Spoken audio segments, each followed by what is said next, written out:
Olá pessoal, muitas vezes quando eu vou prescrever para o paciente algum tipo de medicamento, eu falo para ele também dos efeitos colaterais. Então a gente tem que estar muito atento ao tipo de tratamento em que é executado para o paciente que tem próstata aumentada e sintomas obstrutivos. Aqueles sintomas urinários em que ele não consegue urinar bem, que o jato está apertado, que a próstata cresceu. Isso é muito importante porque quando a pessoa tem isso, não significa que obrigatoriamente ele já tem que ser submetido a algum tipo de cirurgia. Com certeza vocês já viram aqui alguns vídeos meus eu falando de cirurgia, como a enucleação da próstata com laser, o Rolep, o Tulip, o Reson, que é o tratamento da próstata aumentada com vapor d'água. E eu também já comentei algumas vezes que antes de você avançar para essa etapa cirúrgica, tem que ser executado esse tratamento clínico. É muito importante o paciente ele fazer algum tipo de tratamento clínico com medicamento e dar chance para ver se ele responde a esse tratamento clínico. Mas é importante eu falar para o paciente quais são os efeitos colaterais, qual a perspectiva de sucesso desse tratamento clínico.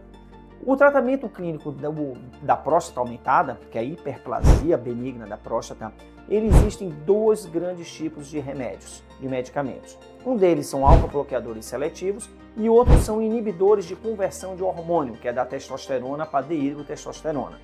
Esses medicamentos, que são esses alfa-bloqueadores seletivos, eles vão bloquear esses receptores que estão nas células para fazer com que a próstata consiga ter uma complacência melhor. Ela vai conseguir dilatar a uretra para a urina passar de uma melhor forma. Entretanto, esses receptores eles estão presentes não apenas na região da próstata. Digo que, na verdade, é na cápsula prostática e numa parte da bexiga, que é na transição da próstata com a bexiga, que é o colo vesical. Eles também estão presentes em outros locais, principalmente no sistema cardiovascular. Então, eles são medicamentos muito semelhantes aos remédios que as pessoas usam para a hipertensão, os antihipertensivos, uma classe desses medicamentos antihipertensivos. Apesar desses remédios eles serem seletivos para agirem nessa região da próstata e na parte próxima da próstata, na bexiga, mesmo assim existem alguns pacientes que apresentam algum tipo de sensibilidade e pode também ter efeitos adversos na pressão dele. Aquelas pessoas que são hipertensas e já usam remédios para pressão, esse medicamento da próstata ele pode se sobrepor com esse medicamento para hipertensão e a pessoa começar a ter hipotensão. E um principal efeito colateral é tontura. É aquele paciente quando está sentado, deitado, ele se levanta e ele fica tonto. Se for um paciente idoso, ele pode até mesmo cair. Ele pode desequilibrar e pode ficar com esse mal-estar de tontura quando virar muito rápido, principalmente quando ele está em uma posição e exige uma mudança de posição e ele passar mal por causa dessa tontura. Também é importante falar que como essa próstata ela relaxa, pode haver uma diminuição da produção do líquido seminal pelo medicamento e alguma passagem desse líquido seminal na hora da ejaculação para a bexiga, que é o que se chama de ejaculação retrógrada.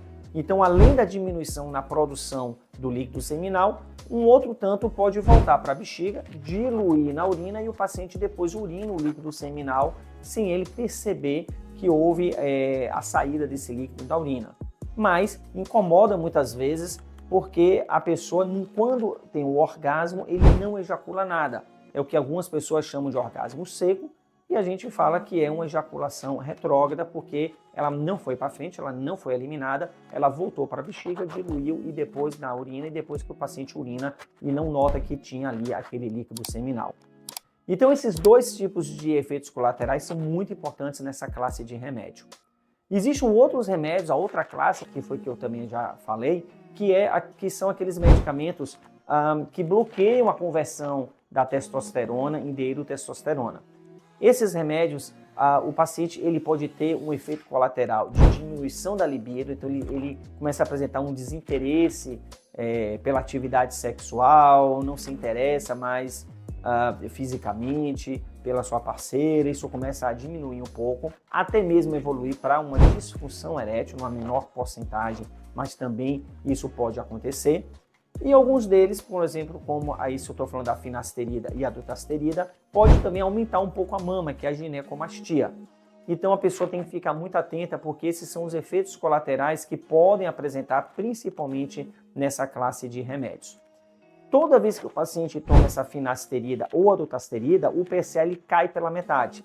Então, às vezes o paciente tem um PSA mais elevado, por exemplo, um PSA de 4, 5, e aí quando ele começa a tomar o remédio, ele vai cair para 2,5, por exemplo, para 3, para 2, e a pessoa acha que melhorou o PSA, mas na verdade essa redução foi por causa do medicamento. E se ele retirar esse medicamento, automaticamente o PSA dele vai subir para o que estava antes.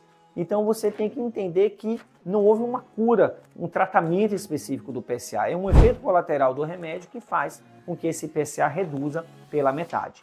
Então sempre que toma esse remédio tem que multiplicar por 2 o seu PSA e ali sim você vai encontrar o número real desse seu PSA para fazer um acompanhamento com o urologista.